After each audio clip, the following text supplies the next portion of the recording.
Ferrari market is quite weird. So, Monterey Car Week is just over, and the most important part of the week were the auctions. And there were some crazy cars which went for some crazy money. First off, the $40 million Ferrari Luce.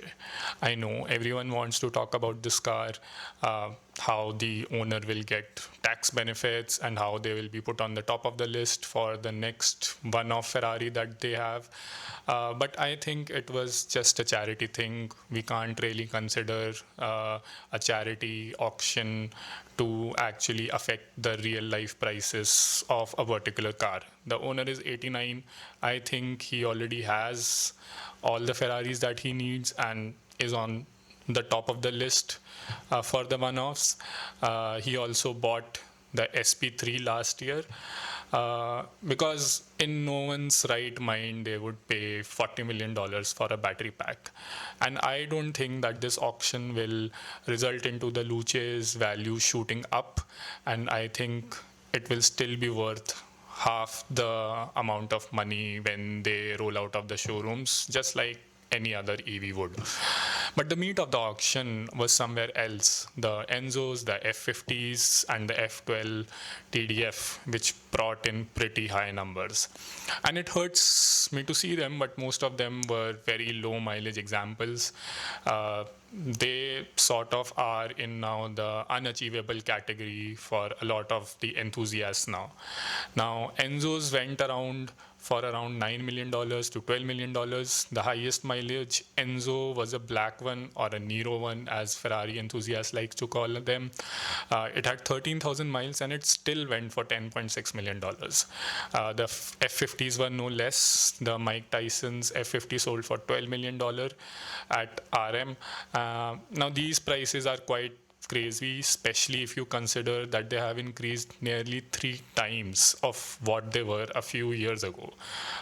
People have really started treating these cars as assets, which is bad for us enthusiasts, obviously.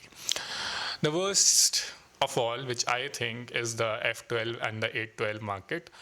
These are one of my favorite Ferraris, naturally aspirated V12 engines, and their track versions, the F12 TDF and the 812 Competizione, were also fetching a lot of money. An F12 TDF went for $3.6 million, and many of them were sold around the same money. But we have to keep in mind they were extremely low mileage examples.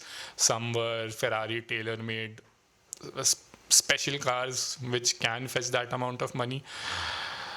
It doesn't help that I saw a 458 Speciale a couple of weeks ago which went for $1.2 million. I think that car has really shot up in value. And what this will do is make existing owners wonder if their cars are worth driving even, since they are such big appreciating assets. And many would wonder if they should pack them up in a temperature controlled garage and get the most out of their money. Now, not so surprising was the sale of the SP3, which still went for $17.8 million. Now, that car is an incredibly rare example of an already rare car. So it sort of makes sense that it went for that money, but it's still a lot of money.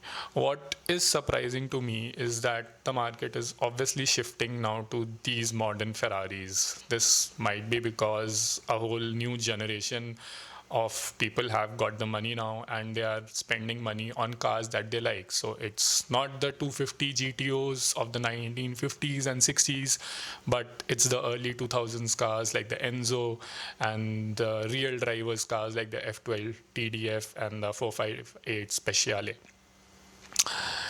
Regardless, the whole Ferrari market just went to crazy levels after Monterey Car Week. I think many of these people were just parking up their money, treating these cars as assets. Will there be a market correction in the future? Maybe. Will the more affordable Ferraris get more expensive? Definitely, especially with the sort of cars that they are making now. All this hybrid stuff has made these cars extremely expensive to buy new, and they lose a lot of money in the used market as well. So the older Ferraris are going to get more expensive, especially the 360s, the 430s, and the cars that came after. And they will definitely see a rise in popularity in the coming years, in my opinion. I'll see you in the next one.